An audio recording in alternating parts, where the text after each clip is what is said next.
हम खगोल शास्त्र के बारे में कोई भी ज्ञान, जैसे सौर मंडल है, सूरज है, पृथ्वी है, सूर्य के बहुत सारे ग्रह हैं, ग्रहों के बहुत सारे उपग्रह हैं, इन सब के बारे में जो भी ज्ञान पाते हैं या हमने जो पढ़ा है बचपन से, तो दो ही नाम हम जानते हैं, एक तो कॉपरनिकस और दूसरा गैलीलियो।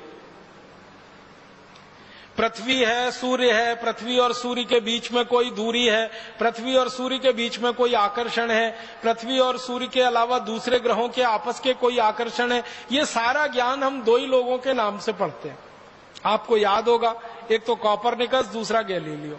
कॉपरनिकस के ज्ञान के आधार पर हम पढ़ते हैं पृथ्वी सूर्य के चारों तरफ चक्कर लगाती है, पृथ्वी अपनी धुरी पर भी घूमती है, सूर्य के चारों तरफ भी घूमती है, अपनी धुरी पर घूमने से ये होता है, सूर्य के चारों तरफ घूमने से ये होता है। ये सब बचपन से हम पढ़ते आए कॉपरनिकस के नाम से या तो गैलीलियो के नाम से।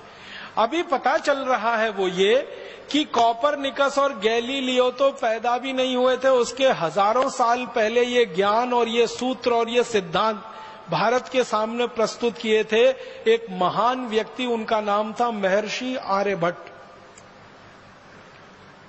उन्होंने सबसे पहले दुनिया को बताया कि ये सौर मंडल में सूरज स्थित है और स्थिर है, पृथ्वी जो है स्थिर नहीं है, वो घूम रही है सूरज के चारों तरफ और वो अपने अक्ष पर भी घूम रही है।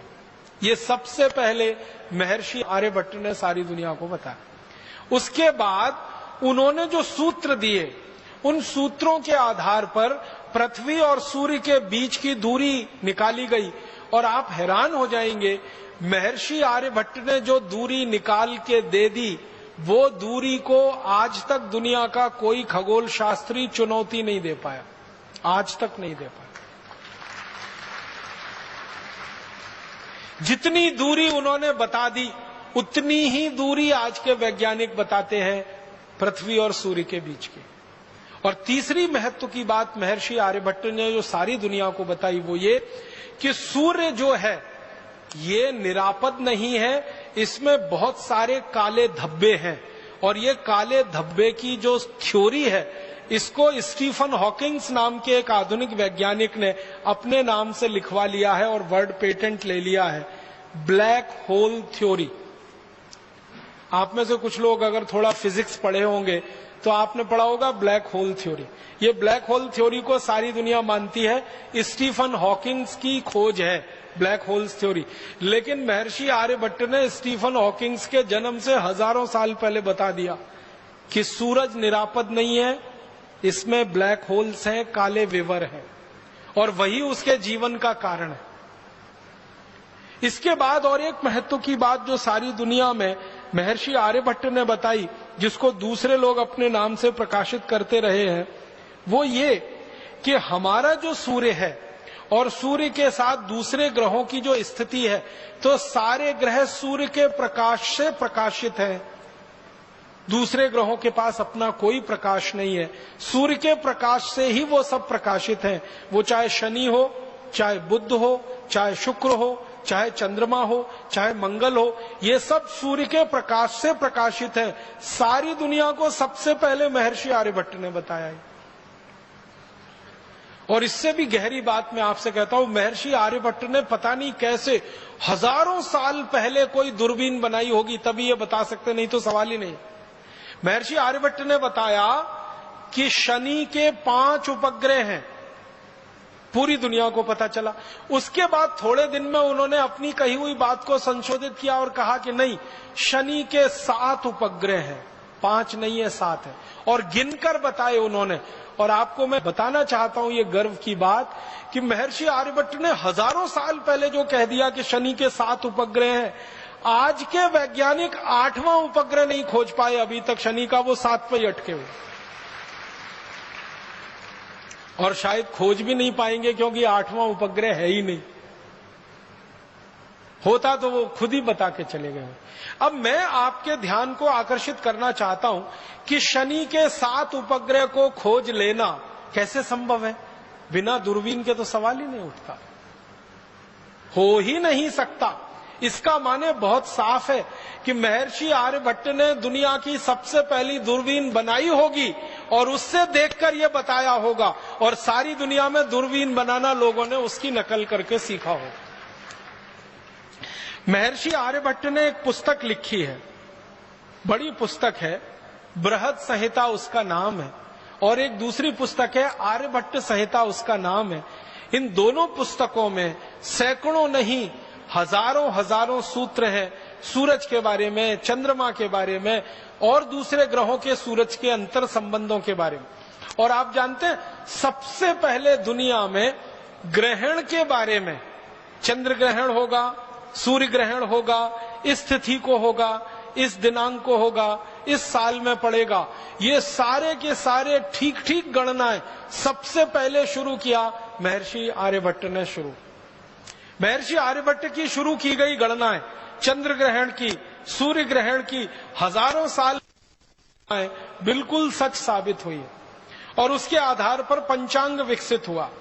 और आपको एक और गहरी बात बताना चाहता हूं महर्षि आर्यभट्ट के बारे में, कि उन्होंने सूरज का, पृथ्वी का, दूसरे ग्रहों का जब अध्ययन किया बारीकी से, गहराई से, और उन्होंने देखा कि पृथ्वी अपनी धुरी पे भी घूम रही है और सूर्य के चारों तरफ भी घूम रही है, तो पृथ्वी की अपनी धुरी पर घूमने से दिन है, और दिन रात हो रहे हैं, तो दिन कितने घंटे का हो रहा है, रात कितने घंटे की हो रही है, और बारीकी से करते करते उन्होंने 7 दिन निर्धारित कर दिए।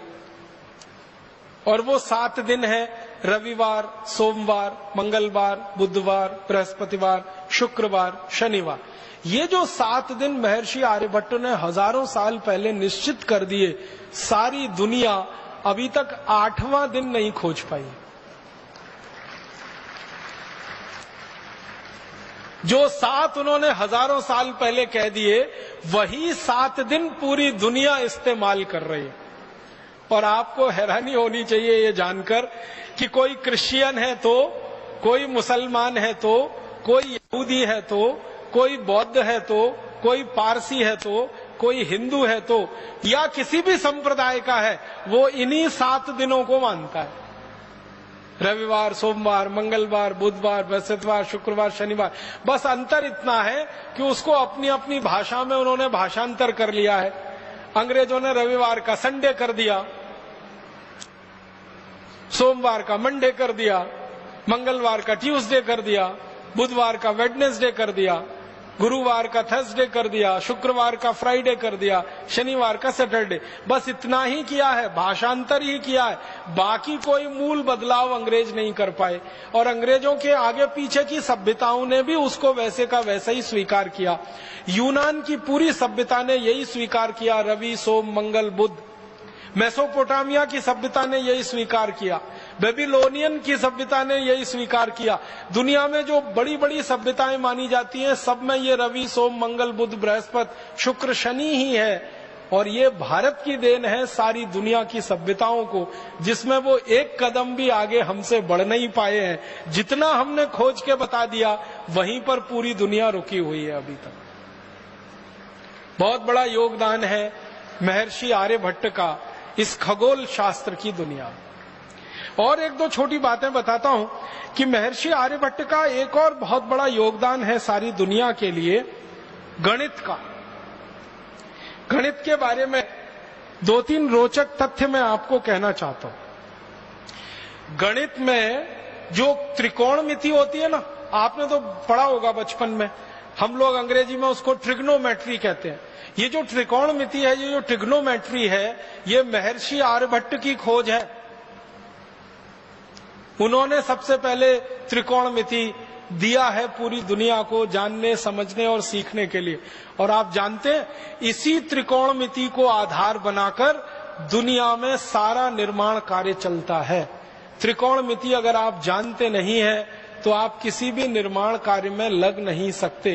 तो सारी दुनिया के निर्माण कार्य का आधार और पृष्ठभूमि महर्षि आर्यभट्ट की देन है।